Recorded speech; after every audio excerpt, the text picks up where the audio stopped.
All right, after extensive review, we're gonna go over this Bagsmart Blast travel backpack. This bag you currently are looking at is the 28-liter bag, and it's currently retail for $69.99. It does come in a larger, extended 38-liter bag, which is about $74.99 currently on their website. The dimensions on this bag is 12.2 by 16.5 by 8.1 inches, which is 31 centimeters by 42 centimeters by 20.5. Material is made out of nylon and is machine washable. This bag is great for 1 to 3 days. You could possibly push it to 4 to 5 if you pack pretty intelligently, which I'm not, so I would say 1 to 3. The bag weighs about 2 pounds, about 900 grams, so it's really light, empty, and depending on what you put in it, it could be a very light travel bag. It accommodates a 40-ounce water bottle, which you can place right here on the side, and as you can see, it fits very well. Now, I usually travel with a smaller thermoflask, so that's kind of like what I'll have. And it has these straps here that you can kind of lock it into place. It has a laptop opening where you can fit a laptop or a notebook inside. Roughly about 15.6 inches, so it's a pretty big laptop that it can fit inside of it itself. It's got 2 nooks as well. And then it has this really small area right here that can fit like a Kindle or small book, or even a Nintendo Switch for the gamers out there. Now you can make this bag about 10% bigger just by opening the clips, and it extends the bag just a bit. But honestly, I've never had to do that. You can see some of the stains on here. We've been using it camping a lot.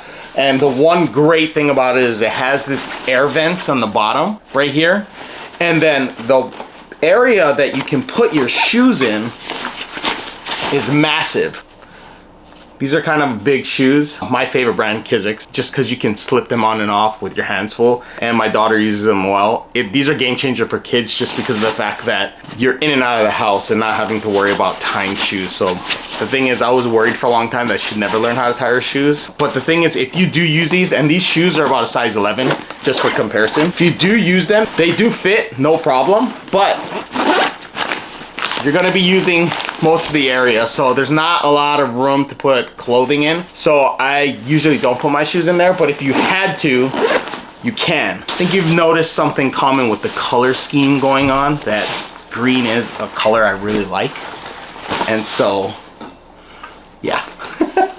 Some of the pros of this bag is that it has great organization, as you can see, packing everything. It's got good zipper functionality as far as where things go. The zippers are very well built and designed, but they're kind of hard to grab onto, and you'll understand as you like mess with it. So the pros is boxes are very functional and useful. It holds anywhere from about 2 to 5 nights, depending how you pack. I would say more towards 3, just because for me, if you're packing jeans, 3 is more realistic. And that's without expanding the bag. If you expand it a bit more, you could probably push it to 4. The laptop and tech area is very easy to access. Some bags are a bit difficult to do. I have a wandered bag that I use for my camera slash travel backpack, but for this, it's grab and go. It's really easy, and especially if I can just slide that laptop in, and it's really light, and it can carry more clothing than the Wandered can. The Wandered really is just a camera bag. This is really more for traveling purposes. And the colors aren't boring, and they're very attractive, and they have a multitude of colors that you can choose from, so you don't have to be like me and stick with green on everything. But the benefit is it's very easy to, and it stands out unlike your traditional just black backpacks. Some of the cons of this backpack is the compartments of the bag are very useful and very smart how they integrate everything into the bag, just like, you know, the shoe compartment. The issue with the bag is if you do use the compartment like the shoe itself, as you notice, you lose a lot of the space in the bag, and so that's something that could be unfortunate, and you'd probably want to stick with only 1 pair of shoe for your trip, so that way you don't have to use this piece, and you can change it out. You can use this for something else, and that way you have a barrier from the shoe compartment to your clothing. And so what I would do with this instead of shoes is I'd put my toiletry stuff on the bottom so it's easier to access, especially when you're in the airport, if you're doing layovers or anything like that, or even camping in the dark. It's just a lot easier to access your toothbrush and deodorant and things like that down here. And you can also put underwear if you wanted to, and socks, easy to swap out, and then just keep your main clothes up in the top. The material in the bag, you can tell, is a bit cheaper. It's a cheaper nylon itself, but it reflects in the price of the bag. My Wanderer bag is, you know, a couple $100s, for the bag itself, where this is, you know, sub 100, it's only $70. So you do get what you pay for. And the last thing is the zippers stick, and you'll understand when they're heavy duty and they're nice zippers, so they won't break apart, but when you want to pull it, there are times where it kind of sticks and it's hard to actually like unzip parts, and I'm having a hard time showing you now because they're all working like right there.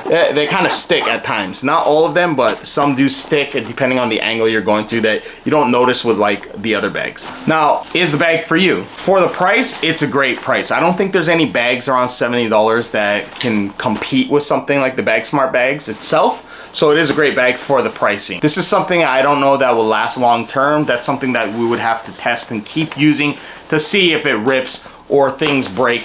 And honestly, that's the only way you're gonna tell long-term use of this. I can see it stains relatively easily after a couple uses, but the stains aren't a problem because most bags do anyways, especially with this type of material. It worked great for a camping bag, and I could see it working very well for a like on the plane short flight because of the fact that it is so small. This would be very easy to put under your chair for those that want to keep their bag close to them instead of putting in the overhand bin.